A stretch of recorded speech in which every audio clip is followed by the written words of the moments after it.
গোপনে ময়ূরাক্ষীর সাথে দেখা করতে এসে উদ্দালক ধরা পড়ল কোজাগরীর কাছে। সম্পূর্ণ জানতে দেখতে থাকো। গল্পের শুরুতেই দেখা যায় খিলখিল তার মাকে নিয়ে যথেষ্ট সচেতন আর বলে, আচ্ছা মা, তুমি এই ওষুধগুলো ঠিক সময়ে খাওনি কেন বলো তো? তোমার এই ছেলে মানুষগুলোই না আমার ভালো লাগে না। ঠিক সময়ে ওষুধ খাও না, ঠিক সময় একদম নিজের কেয়ার করো না। আমার ভালো লাগে বলো তো তুমি এরকমটা করলে? ময়ূরাক্ষী বলে, আচ্ছা তুমি এত চিন্তা করছো কেন? আমি তো আছি সবটা সামলে দেওয়ার জন্য, তুমি এত ভেবো না। এর মধ্যেই দরজাটা তখনই টকটক করে ওঠে। দরজা খুলেই দেখে এসেছে উদ্দালক, কিন্তু উদ্দালককে দেখে তো প্রথমে চিনতে পারেনি খিলখিল। খিলখিল তখন বলে, আপনাকে তো ঠিক চিনলাম না। তখন উদ্দালক বলে, আমাকে তো অপরাজিতা এই ঘরটার কথাই বলেছিল। ময়ূরাক্ষী আছে? তখনই খিলখিল বলে, হ্যাঁ আছে তো, আসুন। তখন উদ্দালককে দেখে এত বছর পর অবাক হয়ে গেছে ময়ূরাক্ষী। এরপরে উদ্দালক বলে, কেমন আছো ময়ূরাক্ষী? শুনলাম তোমার নাকি কঠিন রোগ হয়েছে। আর তখন ময়ূরাক্ষী বলে, যেমন থাকার তেমনই আছি, আর রোগ? মানুষের শরীরে রোগের বাসা বাঁধবে, এটা তো একটা স্বাভাবিক ব্যাপার, তাই না? এই সমস্ত নিয়ে আমি অত ভাবি না। ও যা হবার হবে, ওসব নিয়ে অত ভাবলে চলে নাকি, তাই? তখনই উদ্দালক বসু বলে, আসলে অনেক বছর পর তোমাকে দেখলাম, বেশ ভালোই লাগছে। অনেক বছর বলো? ময়ূরাক্ষী বলে, হ্যাঁ তা তো অনেক বছর হবেই। এরপরেই খিলখিল তখন বলে, আপনাকে আমি ঠিক চিনতে পারলাম না আঙ্কেল। এরপর উদ্দালক বলে, আমি উদ্দালক বসু, তোমার মায়ের সাথে একই স্কুলে পড়াতাম। খিলখিল বলে, ও আচ্ছা আচ্ছা, আমি হলাম খিলখিল। আমার তখনই বলতে যায় ময়ূরাক্ষী, ও হলো আমার মেয়ে, বুঝতে পেরেছো? তখন উদ্দালক বলে, ভালো থাকো, অনেক অনেক সুখে থাকো।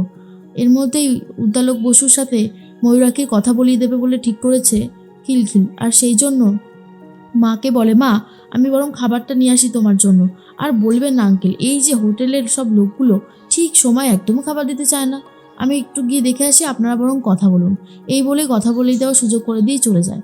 তখনই উদ্দালক বসু বলে, এতগুলো বছর হয়ে গেল, একবারও তো আমার সাথে যোগাযোগ রাখার চেষ্টা করলে না কেন ময়ূরাক্ষী? ময়ূরাক্ষী বলে, আমি শুনেছি তোমার স্ত্রী খুব ভালো, তোমার 2 সন্তান, মানে 2 ছেলে সন্তান 1 মেয়ে সন্তান আছে। আর তোমার চিন্তা কিসের বলো তো? তোমার একটা সুখের সংসার আছে। আমি এসব নিয়ে কি এখন তোমার মানে সংসারটা ভেঙে দেবো এইসব রোগের কথা বলে? সেটা তো সম্ভব না। তোমার স্ত্রী অনেক ভালো, আমি শুনেছি অপরাজিতার কাছে। তখন উদ্দালক বলে, হ্যাঁ কোজাগরী অনেক ভালো, সেটা নিয়ে কোনো সন্দেহ নেই। কিন্তু তুমি তুমি কেন আমার ফোন ধরতে না? কেন তুমি আমাকে ইগনোর করতে? আজকে তোমার ইগনোরের জন্যই হয়তো আমরা এতটা দূরে দূরে রয়েছি, নাহলে হয়তো অনেক কাছাকাছি থাকতাম, তাই না? ময়ূরাক্ষী বলে, দেখো এই সমস্ত নিয়ে সত্যি বলতে আমি আর ভাবি না। যা হবার তাই হয়েছে, এগুলো নিয়ে ভাবলে কি করে হবে বলো তো? উদ্দালক বলে, তোমার জন্য আমি সব করতে রাজি আছি। আমি ডাক্তারের সাথে কথাও বলে এসেছি, কালকে তোমাকে ডাক্তার দেখাতে নিয়ে যাব। আর ঠিক তখনই দরজাটা আবারও টকটক করতে থাকে। দরজা খুলে দিয়েছে ময়ূরাক্ষী আর বলে, আপনাকে চিনলাম না। কোজাগরী এসেছে। কোজাগরী বলে, আমার নাম কোজাগরী বসু। অপরাজিতার কাছ থেকে আমি সবটা জেনেছি। ভেতরে আসতে পারি? এ কি, তুমি এখানে কি করছো? উদ্দালককে দেখে অবাক হয়ে যায়। আর তখনই উদ্দালক বসু ভাবে, কি বলবো আমি এখন? কোজাগরী বলে, তুমি যে এখানে আসবে বলনি তো আমাকে, এখানে কখন এসেছো তুমি? তখন ময়ূরাক্ষী বলে, এই তো 2 মিনিট হলো এসে বসেছে, তার মধ্যেই আপনি এসেছেন। কোজাগরী বলে, তোমার কথা শুনে না আসে আর পারলাম না। দেখো বাপু, আমি ওসব আপনি আজ্ঞে করতে পারি না। আমি ডিরেক্ট তুমি থেকেই শুরু করি। তোমার অসুবিধা হচ্ছে না তো আমি যে তোমায় তুমি করে বলছি? ময়ূরাক্ষী বলে, না না, অসুবিধা হবে কেন, আমার তো ভালোই লাগছে। আচ্ছা বসো তুমি। কোজাগরী বলে, একদম বসার সময় নেই। আচ্ছা উদ্দালক বসু, তুমি কি অর্বাচীন বলো তো? হ্যাঁ, তোমার বান্ধবী তোমার কলিগকে এইভাবে রেখে দিয়েছো হোটেলে? তোমার অত বড় বাড়ি রয়েছে। দেখুন, আমি কিন্তু আগে থেকেই বলছি, সমস্ত জিনিসপত্র গুছিয়ে নাও, তারপর চলো আমার সাথে আমার বাড়িতে। আমি সেখানে তোমাদের খুব খাতির যত্ন করব। তোমার এরকম ভয়ানক একটা রোগ হয়েছে, ঠিক সময় খাওয়া দাওয়া, ঠিক সময় ওষুধগুলো তো দিতে হবে। আর আমি শুনেছি তোমার মেয়ে খুব পরিৎকর্মা, কিন্তু সেও তো একটা ছোট মেয়ে, তার উপর আর কতটাই বা দায়িত্ব দেওয়া যায়, তাই নয় কি? তখনই অপরাজিতার কথাই মনে পড়ে যায় ময়ূরাক্ষীর, কারণ অপরাজিতা বলেছিল কোজাগরীর মতো মানুষ হয় না। আর কোজাগরী আসার পর থেকে ময়ূরাক্ষীদের দায়িত্ব নিতে চাইছে, এটা দেখে তো অবাকই হয়ে গেছে ময়ূরাক্ষী। আর তখন ময়ূরাক্ষী বলে, আপনি আমাদেরকে নিয়ে এত ব্যস্ত হবেন না, আমরা ঠিক আছি। কোজাগরী বলে, সে আমি জানি আপনি ঠিক আছেন, তবুও আপনাদেরকে কি আর এখানে রাখা যায়? উদ্দালক বসুর কলিগ বলে কথা। এর মধ্যেই খিলখিল চলে এসেছে খাবার নিয়ে। খিলখিলকে দেখে কোজাগরী বলে, তোমার নামে বুঝি খিলখিল? খিলখিল তখন বলে, হ্যাঁ, কিন্তু আপনি কে বুঝতে পারলাম না তো। কোজাগরী বলে, আমার নাম কোজাগরী বসু। অপরাজিতার থেকেই তো আমি তোমাদের কথাটা জানতে পারলাম। খিলখিল বলে, ও আপনি সেই ভালো আন্টি? অপরাজিতা আন্টি অপরাজিতা মাসি বলেছিল আপনার কথা। আন্টি আপনি খুব ভালো শুনেছি। তখন কোজাগরি বলে, তুমি কি করে জানলে? হ্যাঁ, তুমি তো দেখছি খুব বেশ রসিক মানুষ আছো। তখন খিলখিল বলে, তা তো থাকতেই হয়, আসলে আমার মা তো খুব গোমরা মুখো, খুব রাগী দিদিমণি বলে কথা। আমি যদি নিজে একটু এন্টারটেনমেন্ট না করি তাহলে এই কঠিন পথটা অনেক বেশি কঠিন লাগবে আরও। কোজাগরির কথাগুলো শুনে খুব ভালো লাগে আর বলে, শোনো, আমি তোমার মাকে আর তোমাকে নিয়ে যেতে এসেছি, তোমাকে আর এদের বাড়িতে এখানে ফেলে রাখবো না। এই হোটেলে কি আর বিশ্বাস আছে বলো?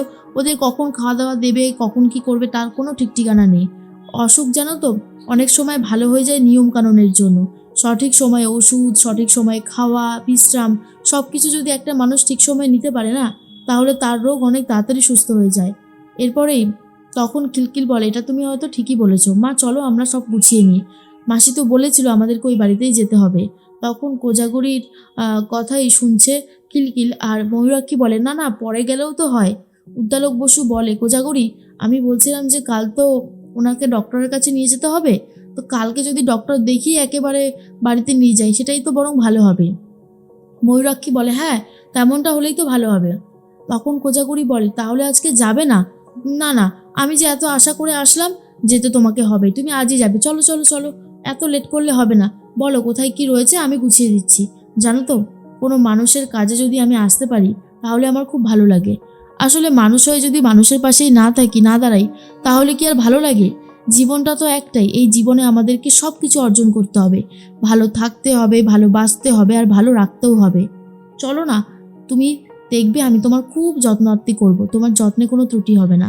ময়ূরাক্ষী বলে, তুমি যে আমার যত্ন করবে সেটা আমি জানি, কিন্তু আমি সত্যি কথা বলতে সেসব নিয়ে ভাবছি না। আমার একটাই চিন্তা ভাবনা, যে সব কিছু ভালোই ভালোই হয়ে গেলেই ভালো। আমি তোমাদের বাড়িতে গেলে খুব প্রবলেম হয়ে যাবে তোমার।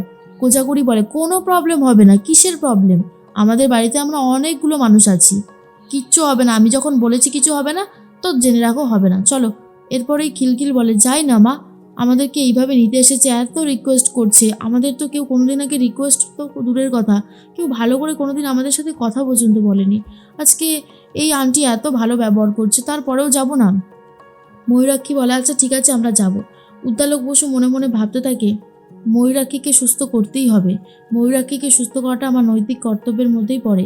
সেই জন্যই তো আমি ডাক্তারের সাথে কথা বলে এসেছি, আমার বন্ধু ডাক্তার, তাকেই দেখাবো। ময়ূরাক্ষীকে সুস্থ হতেই হবে। কিন্তু কোজাগরি যখন সত্যিটা জানতে পারবে তখন কি হবে? তখন তো ও আমাকে ভুল বুঝবে, কিন্তু আমার মধ্যে তো সেই রকম কোনো সম্ভাবনা ছিলই না যে আমি এরকম করে আবার নতুন করে সংসার করব। সব কিছু কেমন যেন ওলটপালট হয়ে গেল এক নিমেষে।